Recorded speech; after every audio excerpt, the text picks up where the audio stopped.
Hello বন্ধুরা, কেমন আছেন সবাই? আশা করি খুব ভালো আছেন। আজকে আর একটা রেসিপি নিয়ে চলে এসেছি। আজকে সোয়াবিনের একটা পকোড়া তৈরি করব সবজির সাথে। তো এখানে আমি কি নিয়েছি দেখুন। নিয়েছি এই যে সোয়াবিন সেদ্ধ করে, আর আমি এরকম করে হাতে করে এরকম করে ছিঁড়ে নিয়েছি, টুকরো টুকরো করে ম্যাশ করে নিয়েছি। আর এতে রয়েছে টমেটো কুচি, পেঁয়াজ কুচি, এখানে রয়েছে তোমার বিট গ্রেট করা, ফুলকপি গ্রেট করা, আর ধনেপাতা কুচি। বন্ধুরা, এইটা আমি সকালে করার জন্য তৈরি করেছিলাম, তো করা হয়নি, ফ্রিজে রেখেছিলাম, তার জন্য এগুলো একটু এরকম দেখাচ্ছে। এইবার এর মধ্যে আমি দিয়ে দেবো কাঁচা লঙ্কা কুচি, রসুন গ্রেট করা, আদা গ্রেট করা, দেবো কিছু মশলা, ধনের গুঁড়ো, এটা এখানে আছে জিরের গুঁড়ো, এখানে হলুদের গুঁড়ো, আর এখানে আছে ঝাল লঙ্কার গুঁড়ো। কাঁচা লঙ্কা দিয়েছি তিনখানা, একটু ঝাল লঙ্কার গুঁড়ো অল্প করে দিলাম। আর এখানে রয়েছে চালের গুঁড়ি, বেসন আর ময়দা, এগুলো সব একসাথে একটু মিশিয়ে নিচ্ছি।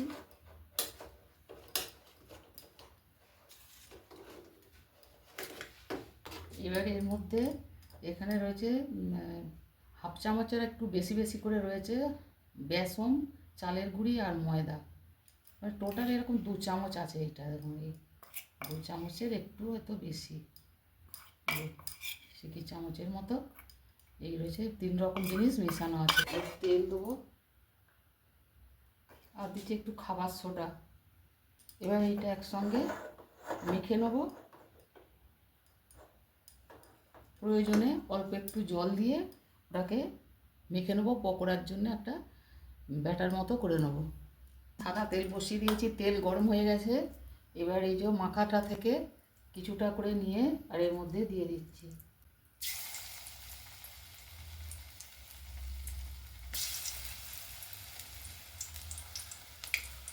এই যে এরকম কিছুটা করে নিয়ে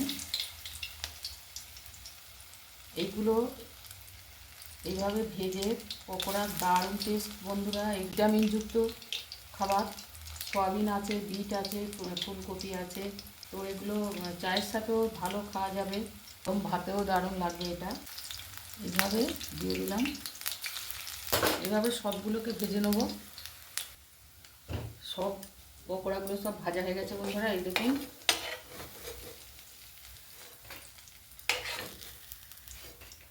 সব তুলে নিচ্ছি। এটা দেখুন পকোড়াগুলো, বিট আছে বলে ওই জন্য লাল হয়েছে। এই দেখুন সব খড়মড় করছে, এই যে। আর এই ওপরে একদম শক্ত আর ভেতরটা একটু নরম। দারুণ খেতে হয়েছে, দারুণ টেস্টি হয়েছে বন্ধুরা।